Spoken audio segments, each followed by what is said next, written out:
What is going on, guys? Custom Horse Mods here. I'm out at the park, just like all my other videos are filmed at. We're going to be flying the Bushwacker today. Really excited. Hopefully we'll have a good flight. This is my second flight of all time with this plane, so I'm really hoping that it will go well. And if it doesn't, we'll have it on video and be able to laugh about it later. So I have some more foam, of course, and if this thing goes bad, we will know what to do. We'll just rebuild another one, try again. That's what this hobby is all about. So thank you guys for watching, and we're going to go ahead and get this plane up in the air. I'm going to do no flaps so that we can get just a raw takeoff, see how much it takes this plane to take off, which should be very little. All right, we're up in the air. It's kind of hard to fly and talk at the same time. Very touchy plane, but it's really fun to fly if you're good at it, which I'm not quite good at it yet. But it's looking pretty good up there. We do have a lot of rudder authority on this plane, so it's kind of something that you gotta watch out for. And we're gonna be just cruising around here. Don't want to do anything too massive. Hopefully we can bring this all down in one piece. If you guys know about my FT Scout, you know that I'm a huge fan of not getting any mud on my planes. I've actually had 2 Scouts, and they got all 2 or 4 Scouts. 2 of them got really muddy, and it was really kind of sad because they actually got scratched just because of the mud, but they're perfectly good airframes as well. So one thing that if you're going to give a plane to me, I want it to look nice in the sky and on my workbench. So that's one thing that you gotta keep in mind as you're flying. So here we go. We're just gonna be flying around.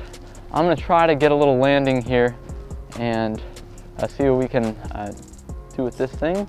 Pull up the, I want to land it on the driest part of this field. As you can see, as we're flying around, you notice that there is actually parts of this field that are lower than others, and they're really muddy because this land is actually aerated, as well as it was raining and snowing earlier, and this actually just warmed up and we got a lot of melt off. And you can see there's a little bit of snow over there in the shady areas of the park that receive a lot less sunlight, so we're going to put it down.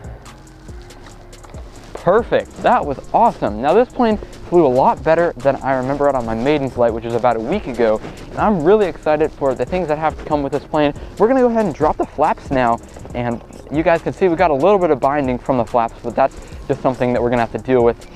So let's go ahead and take it off again. I did throw some down elevator compensation because these flaps are really big and it's going to do a lot for this airframe, so hopefully we'll have good results. And we're already up. That was like, what, like a foot? And we're brought the flaps back up, and we're gonna be flying up again. And let's see if we can get a nice low pass out of this plane without totally dumping it into the ground. You guys can see here, just bringing it by. I'm more of a bank and yank kind of flyer. If you guys have seen my Arrow or my Scout, you guys know that I do a lot of aileron and not that much rudder, so this plane is a big change for me. I'm gonna go up and try to do a little flat spin action, and oh, not quite. That was kind of into the wind and against the torque of the propeller, so that's my little diagnosis of that. Let's go upwind. That was kind of fun.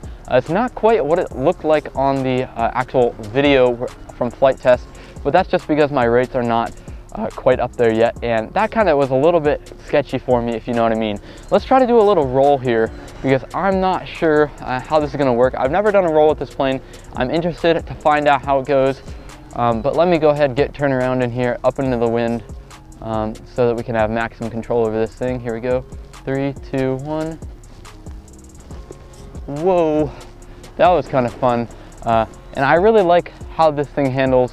But the rolling, because these wings are so big, it's kind of bad. If you guys look through the camera, and hopefully you're sharing the same view that I am, because that's the entire goal of this, but I kind of looked like it was coming right back down at me. That was not the ideal angle for a roll. I do need to go ahead and, I'm going to increase my throws when I get back on this plane, and then I'm going to increase the expo as well, just so I have more aileron authority, because this thing kind of feels a little bit sluggish and not very maneuverable. The only maneuvering factor is that I do have a lot of power on this thing. Now, because this is a 2-wheel main gear landing plane, I'm not going to do too many touch and goes because I feel like I can nose this over way too easily. So let's go ahead and get these flaps down, and I'm just going to land it right into the wind with the flaps, and we're just going to try that. So flaps down, you guys can see we got a bunch more lift. We're going pretty slow, and I have a lot less aileron authority, actually like none. I brought the flaps back up because I was panicking a little bit, just because I wasn't quite ready for that. I feel like I am pretty much just set to wherever I'm gonna go with this plane. You guys could see I don't really have any desire for its control except for the rudder. And that was a pretty shabby landing, but it was, I guess, okay for this plane. So thank you guys for watching. I'm really glad I didn't crash this thing because I really like the way it looks and I really like the way it flies. However, it's not as simple to fly as like the Scout.